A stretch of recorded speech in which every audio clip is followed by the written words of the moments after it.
복이 있나니라는 제목으로 잠시 말씀을 증거하도록 하겠습니다.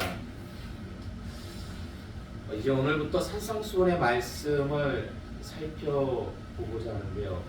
여러분, 산상수훈의 뜻이 무엇인지 아십니까? 산상수훈이요, 영어로는 Sermon on the Mount예요. Sermon on the Mount. 그러니까 썰문이라는 뜻이 설교라는 뜻이거든요. 그렇기 때문에 산에서의 설교, 산에서의 설교. 산상수훈은 산에서 주신 교훈의 말씀이라는 뜻을 지녔는데요. 병행구절인 누가복음 6장 17절과 20절의 말씀 볼까요? 병행구절인 누가복음 6장 17절과 20절의 말씀 교독하겠습니다. 예수께서 그들과 함께 내려오사 평지에 서시니 그 제자의 많은 무리와 예수의 말씀도 듣고 병고침을 받으려고 유대 사방과 예루살렘과 두로와 시돈의 해안으로부터 온 많은 백성도 있더라. 예수께서 눈을 들어 제자들을 보시고 이르시되 너희 가난한 자는 복이 있나니 하나님의 나라가 너희 것이니요. 아멘. 자, 여러분, 누가복음 6장을 보시면 지금 거기에도 산상수훈의 말씀이 나옵니다. 그런데 17절의 말씀을 보시면 지금 예수님께서 이 산상수훈의 말씀을 어디에서 증거하신다고 거기 기록되어 있습니까? 평지라고 나와 있죠. 자, 그렇다면 예수님의 산상수훈은 산 위에서 하신 설교가 맞습니까? 아니면 평지에서 하신 설교가 맞습니까? 어떤 게 맞는 걸까요? 정답은요, 둘 다 맞습니다. 둘 다 맞아요. 왜 둘 다 맞냐면 예수님의 산상수훈은요, 한 번에 이루어진 설교가 아닙니다. 한 번에 이루어진 설교가 아니에요. 누가복음을 보면 예수님의 산상수훈이 여러 장에 걸쳐가지고 산재되어 있습니다. 여러 곳에 나와요. 그런데 마태복음에는 한 곳에 모여 있어요. 5장부터 7장까지 한 곳에 모여 있습니다. 왜 마태복음에는 한 곳에 모여 있는 걸까요? 이유는 간단합니다. 예수님께서 여러 번 나눠서 말씀하신 것을 마태는 한 곳에 모아놨기 때문입니다. 그러므로 산상수훈도 맞고 평지수훈도 맞는 거예요.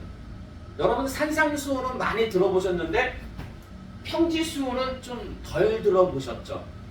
그런데 신학서적이나 목사님들 얘기하실 때 보면은 평지수훈이라고 종종 말씀하세요.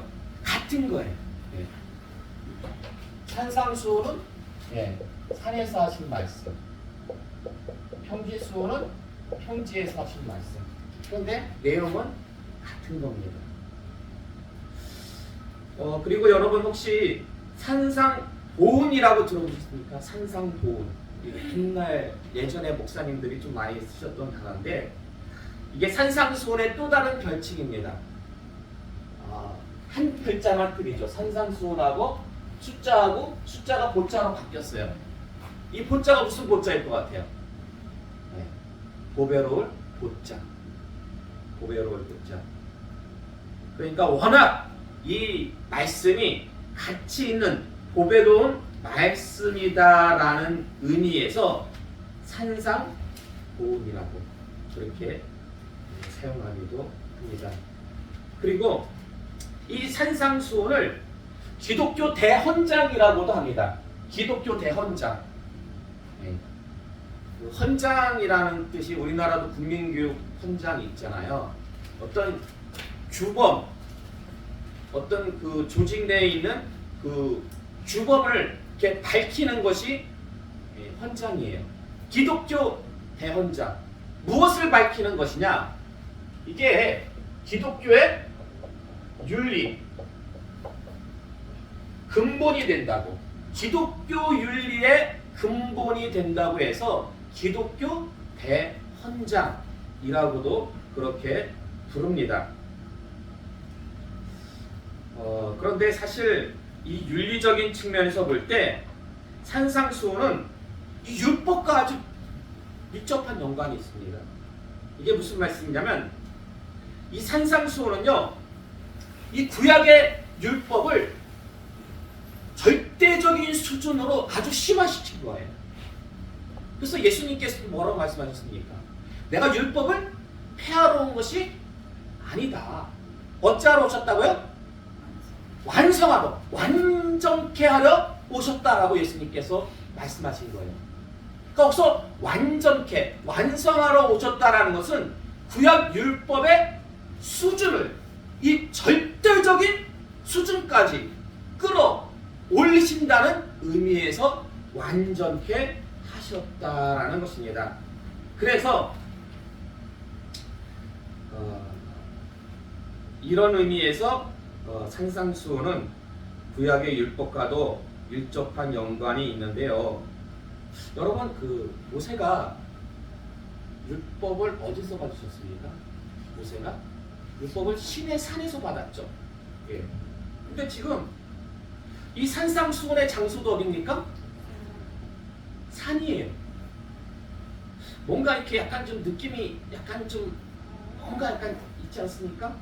사실 이 마태복음, 사복음서, 마태, 마가, 누가, 요한, 이 사복음서는요 예수님의 그 공생의 사역을 기록하고 있지만은 그 포인트가, 강조점이 약간씩 달라요.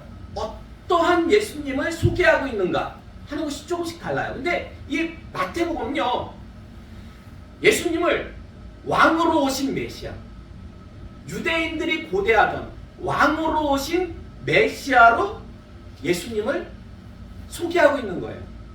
특별히 유대인들에게 이 마태복음은. 그러므로 지금 마태가 의도하고 있는 것은요, 이 예수님께서 산상수훈을 산에서 주셨다는 것을 일부러 그렇게 기록함으로 예수님의 이 산상수훈이 무엇에 버금간다? 모세가 시내산에서 받은 그 율법과 버금간다. 아니, 더 고차원적이다. 왜냐하면 율법을 완전케 하신 예수님의 말씀이기 때문입니다. 그래서 이 산상수훈의 말씀을 신학적 율법이라고도 합니다. 우리가 율법 하면은 구약에만 있는 말씀이다라고 생각하기 쉬운데 그렇지가 않아요. 신학적인 의미에서 볼 때 예수님께서 구약의 율법을 완성하셨기 때문에 학자들은 이 산상수훈의 말씀을 신학적인 율법의 말씀, 완성의 의미에서 볼 때, 그러니까 이렇게 산상수훈은 의미하는 바가 바라보는 시각에 따라 가지고 여러 가지로 이렇게 재해석을 할 수가 있습니다. 자, 이제 오늘 본문 3절 말씀 보시면 산상수훈의 첫 번째 말씀, 팔복에 관한 말씀이 나옵니다. 팔복에 관한 말씀이 나오는데 그 3절 말씀 보시면은요, 신령이 가난한 자는 복이 있나니 천국이 그들의 것임이요. 이 말씀 여러분 너무나 잘 아시는 말씀인데, 자, 요 한 구절에서 가장 강조되는 단어가 무엇인 것 같습니까?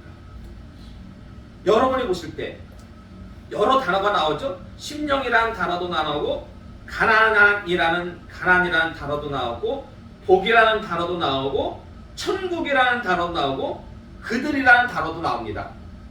이런 여러 나오는 단어들 가운데에서 가장 강조하고 있는 단어는 어떤 단어일까요? 이게 심령일 것 같기도 있고, 가난이라는 것일 수도 있는 것 같기도 하고, 예, 복일 수도 있고, 천국일 수도 있고. 그런데요, 이 원어적으로 보잖아요. 이 헬라어 원어적으로 보면 이 팔복의 그 말씀, 팔복의 말씀 맨 앞에 나오는 말씀들이 다 똑같아요. 우리는 틀리잖아요. 3절은 뭐 심령, 4절은 애통해가지고. 그런데 원어적으로 보면은 다 똑같은 단어가 맨 앞에 나와 있어요. 근데 맨 앞에 나와 있다는 것은 뭐 한다는 거예요? 강조한다는 거죠. 근데 맨 앞에 나와 있는 단어가 뭐냐? 바로 오늘 제목의 말씀이에요. 뭐예요? 복이 있나니. 복이 있나니 심령이 가난한 자는, 4절 말씀 보면 복이 있나니 애통하는 자는, 복이 있나니 온유한 자는, 복이 있나니 의에 질고 목마른 자는, 복이 있나니 긍휼히 여기는 자는, 복이 있나니 마음이 청결한 자는, 복이 있나니 화평케 하는 자는, 복이 있나니 의를 위하여 박해를 받는 자는. 처음부터 끝까지 계속해서 복을 강조하고 있어요. 복을. 왜 이렇게 복을 강조하고 있는 걸까요? 우리 성경으로 보면은 복을 강조하고 있다기보다는 맨 앞에 나오는 그 심령에 가난한 자, 애통하는 자, 온유하는 자. 우리 성경으로 보면은, 한글로 보면은 맨 앞에 나오는 그 사람들을, 그 대상들을 강조하는 것처럼 보여지잖아요. 근데 원어적으로 보면 그렇지가 않아요. 원어적으로는 복을 맨 앞에 집어넣어가지고 맨 앞에 넣어서 복을 강조하고 있다라는 것입니다. 그럼 이렇게 복을 강조하고 있는 이유가 무엇일까? 사실 성경을 보면은요, 좀 특이한 공통점이 있습니다. 그게 뭐냐면, 하나님께서는 새로운 시작이 될 때마다, 새로운 시작의 때마다 복을 주셨어요. 복에 관한 말씀을 주셨어요. 자, 여러분 창세기 1장 27절에서 28절의 말씀 볼까요? 창세기 1장 27절에서 28절의 말씀 교독할게요. 하나님이 자기 형상 곧 하나님의 형상대로 사람을 창조하시되 남자와 여자를 창조하시고 하나님이 그들에게 복을 주시며 하나님이 그들에게 이르시되 생육하고 번성하여 땅에 충만하라. 땅을 정복하라. 바다의 물고기와 하늘의 새와 땅에 움직이는 모든 생물을 다스리라 하시니라. 아멘.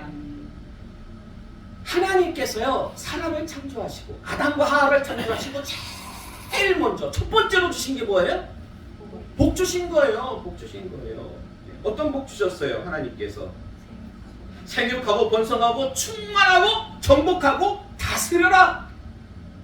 다 주신 거예요. 이거 주시면 다 주신 거예요.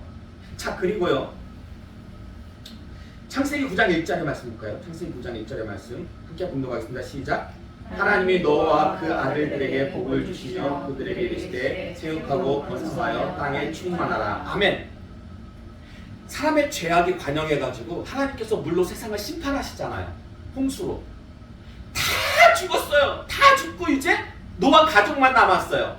이 노아 가족이 새롭게 시작해야 돼요. 노아 가족이 새롭게 시작해야 되는데 하나님께서 그 노아 가족에게 제일 먼저 주신 게 뭐예요? 복 주셨어요. 복 주셨어요. 제일 먼저. 예. 자, 그리고요, 창세기 12장 1절에서 3절의 말씀 볼까요? 창세기 12장 1절에서 3절의 말씀 교독할게요. 여호와께서 아브라함에게 이르시되 너는 너의 고향과 친척과 아버지의 집을 떠나 내가 내게 보여줄 땅으로 가라. 내가 너로 큰 민족을 이루고 내게 복을 주어 내 이름을 창대하게 하니 너는 복이 될지라. 너를 축복하는 자에게는 내가 복을 내리고 너를 저주하는 자에게는 내가 저주하리니 땅의 모든 족속이 너로 말미암아 복을 얻을 것이라 하신지라. 아멘. 아브라함이 누굽니까?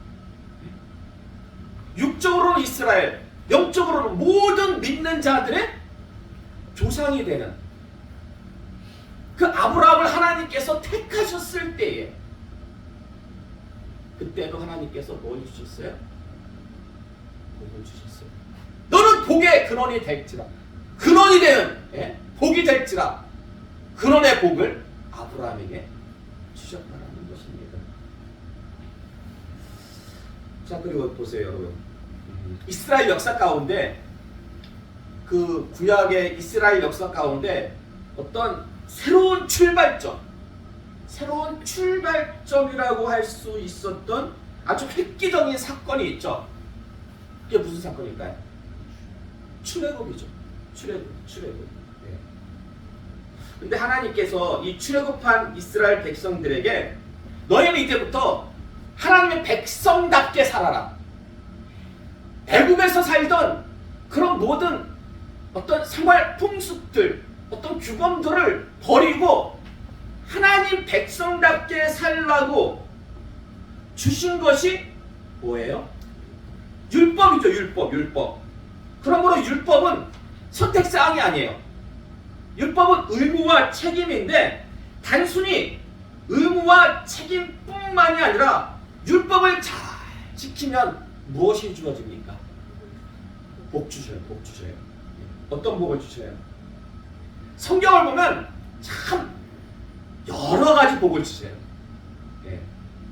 성경을 보면 참 여러 가지 복을 주시는데 그 중에서도 제가 좋아하는 복이 있어요.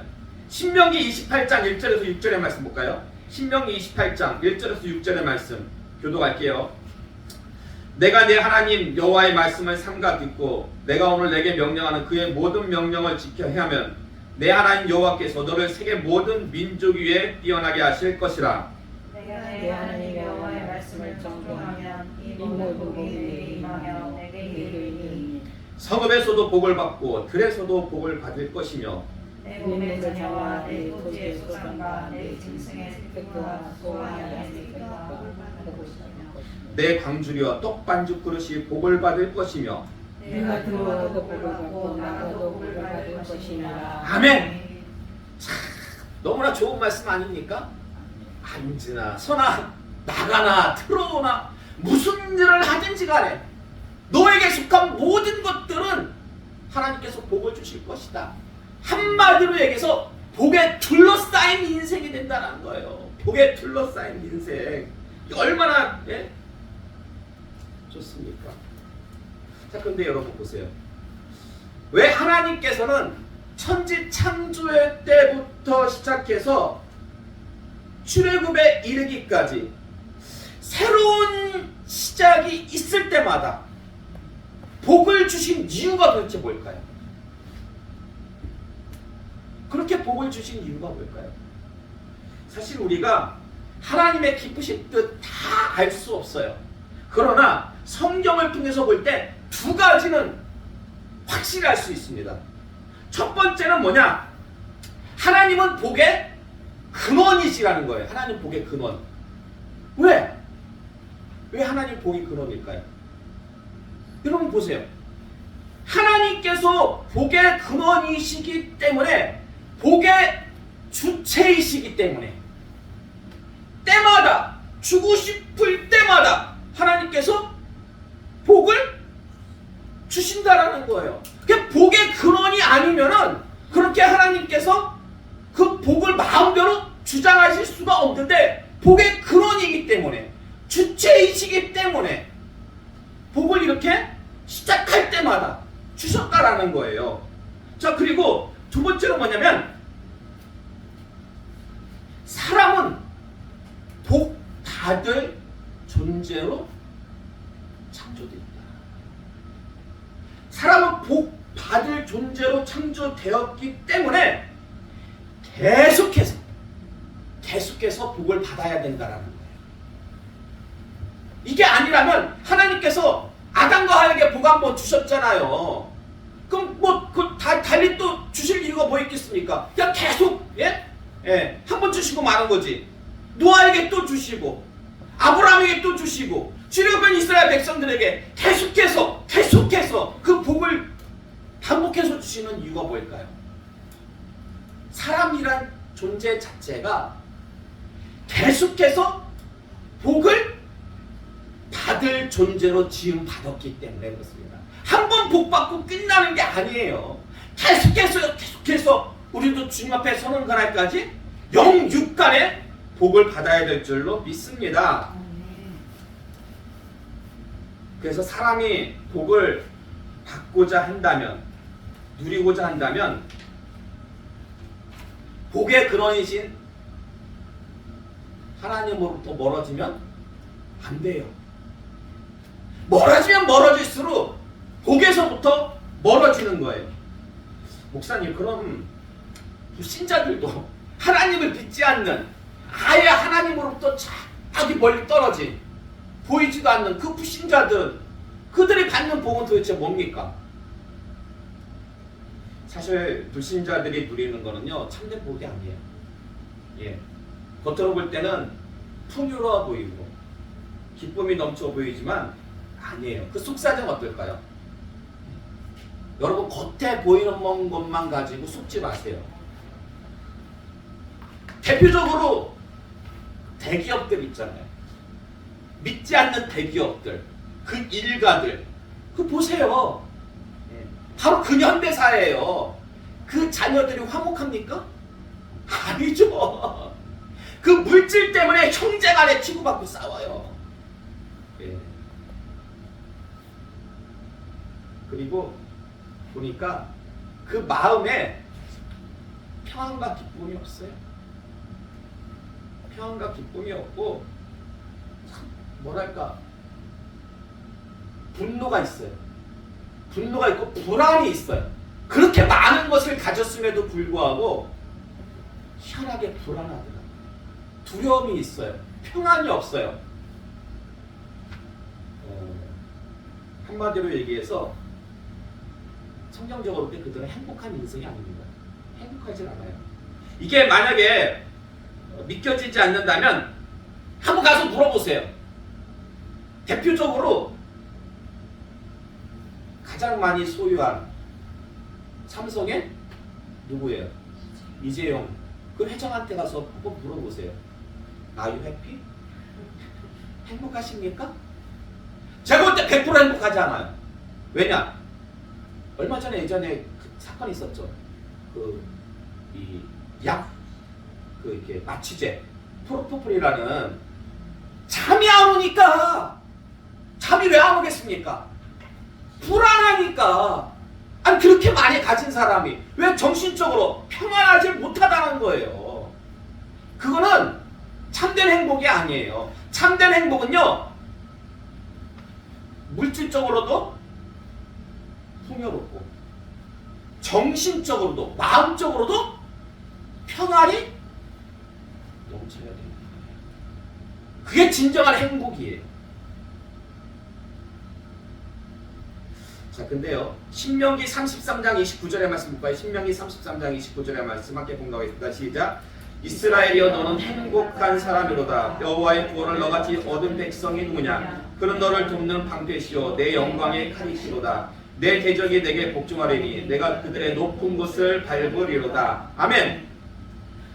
신명기 이 34장 29절의 말씀은요 그 모세가 지난 40년의 광야 생활을 다 회상합니다. 회상하면서 다 기록한 후에 맨 마지막에 이스라엘을 축복해요. 맨 마지막에 이스라엘 축복하는 그 마지막 맨 끝에 나오는 말씀이에요. 마지막 맨 끝에, 그러니까 이 모세가 죽기 전에 이스라엘을 축복하면서 맺었던 결론은 뭐냐? 이스라엘이여 너는 행복한 사람이로다. 행복한 사람이로다. 왜요? 여호와의 구원을 얻은 백성이기 때문에. 다른 말로 얘기하면 여호와로부터 복을 받은 인생이기 때문에. 네. 여러분 명심하시기 바랍니다. 행복한 인생은 하나님을 가까이 할 때 주어져요. 하나님 가까이 할 때. 그럼 하나님을 가까이 하는 방법이 뭡니까? 하나님을 가까이 하는 방법 다른 거 없어요. 네. 하나님을 가까이 하는 방법은 오직 하나님 말씀과 뜻에 순종하는 겁니다. 그래서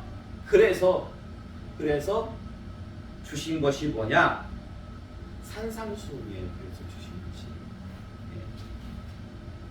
사실 이 산상수훈은요 신약 성경에 기록된 예수님의 첫 번째 본격적인 설교입니다. 그러므로 이 산상수훈은요 이제 구약시대가 하고 새로운 신약시대가 왔을 때 이 신약시대의 문을 여는 말씀이라고 할 수가 있는데 보세요. 구약에서 신약으로 새로운 시대가 열렸잖아요. 창조의 때부터 그랬듯이 새로운 시작은 항상 무엇이 주어졌습니까? 복이 주어졌잖아요. 그래서 예수님도 산상수훈의 제일 앞에다가 팔복의 말씀을 넣으신 거예요. 팔복의 말씀 위치가 뒤로 갈 수도 있고 중간에 갈 수도 있잖아요. 그런데 왜 예수님이 팔복의 말씀을 맨 앞에 집어넣었느냐? 동일하신 하나님이잖아요. 동일하신 하나님. 구약의 하나님이나 신약의 하나님이나 본질적으로 동일한 하나님 때문에 그 하나님은 새로운 시작이 열릴 때마다 늘 복을 주셨기 때문에 예수님도 신약의 문을 열면서 복에 관한 말씀을 제일 먼저 주신 겁니다. 그렇기 때문에 참 중요한 말씀이에요. 이 팔복의 말씀이. 팔복의 말씀이 참 중요한 말씀인데 이제 우리가 다음 주부터 아주 본격적으로 이 팔복의 말씀을 살펴볼 텐데요. 여러분 그거 아십니까? 이 성경 말씀을 자세히 보시면 성경은 시작뿐만이 아니라 끝도 복에 관한 말씀으로 끝나요. 시작도 복이고 끝도 복입니다. 계시록 1장 3절의 말씀 볼까요? 계시록 1장 3절의 말씀 함께 공부하겠습니다. 시작! 이 예언의 말씀을 읽는 자와 듣는 자와 그 가운데 기록한 것을 지키는 자는 복이 있나니 때가 가까움이라. 아멘. 우리 한글 성경으로 보면은 계시록 1장 3절에 맨 앞에 나오는 말씀이 이 예언의 말씀을 읽는 자와 듣는 자와 그 가운데 기록한 것을 지키는 자 이렇게 나오잖아요. 그런데 원어 성경으로 보면은요, 이 계시록 1장 3절의 말씀도 맨 앞에 나오는 말씀이 뭘까요? 그렇죠. 복이 있나니. 선언하고 먼저 복이 있다 라고 선언하고 그 다음에 말씀을 갖다가 주셔요. 복을 강조해요.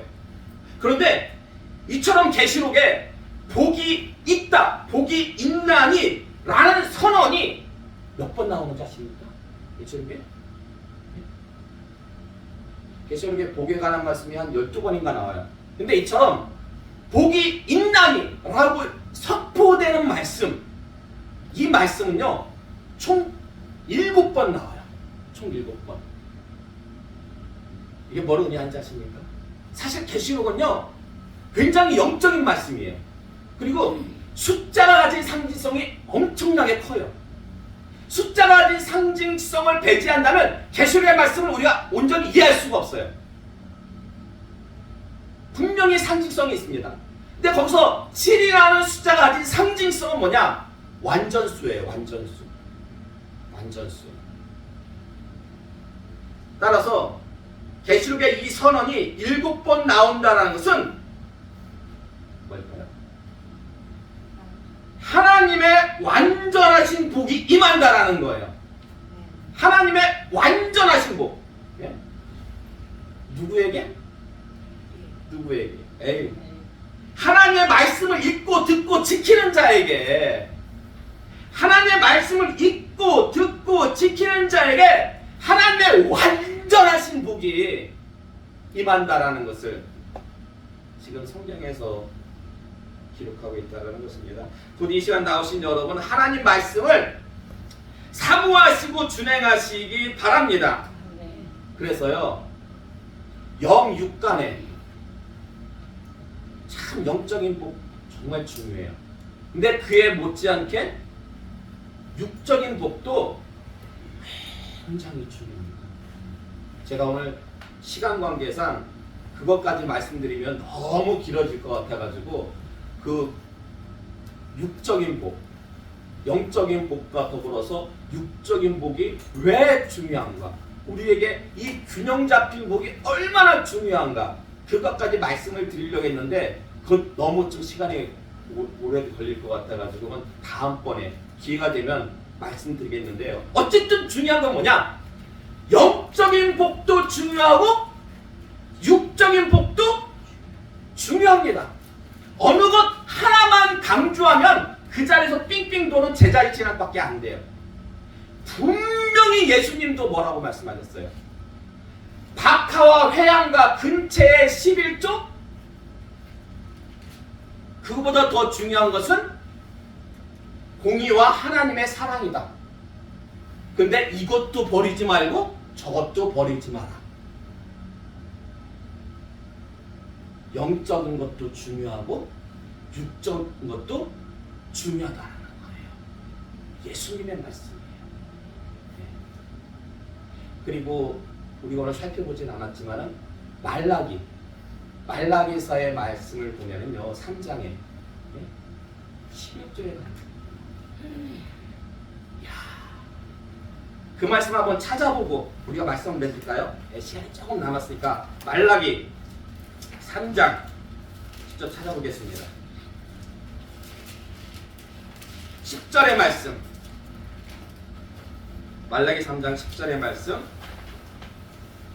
함께 분고하겠습니다. 시작. 만군의 여호와가 이르노라 너희의 온전한 11조를 창고에 두어 나의 집에 양식이 있게 하고 그것으로 나를 시험하여 내가 하늘 문을 열고 너희에게 복을 쌓을 곳이 없도록 두지 아니하나 보라. 아멘. 아멘. 근데 왜 하나님께서 이렇게 구약의 맨 마지막을 맺는 이 말라기 말씀 가운데 특별히 11조 6에 관한 복을 하나님께서 우리에게 주신 이유는 무엇일까요?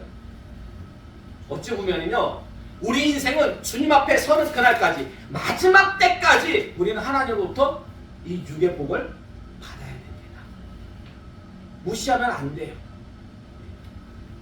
영적인 복 그거 더 중요합니다. 우선순위가 있어요. 그러나 그에 못지않게 육적인 복도 반드시 우리에게 필요합니다. 왜냐하면 우리를 지으신 분이 하나님이기 때문에 우리에게 무엇이 필요한지를 하나님께서 다 알고 계셔요. 그렇기 때문에 여러분 주님 앞에 서는 그날까지 영적인 복과 육적인 복 둘 다 집중해서 간구하시기 바랍니다. 그러므로 여러분이 한 자리에서 빙빙 도는 그러한 참 어리석은 신앙이에요. 표대를 향해서 주님 앞으로 쭉 나아가시는 그런 귀하고 복된 하나님의 자녀들 다 되시기를 주님의 이름으로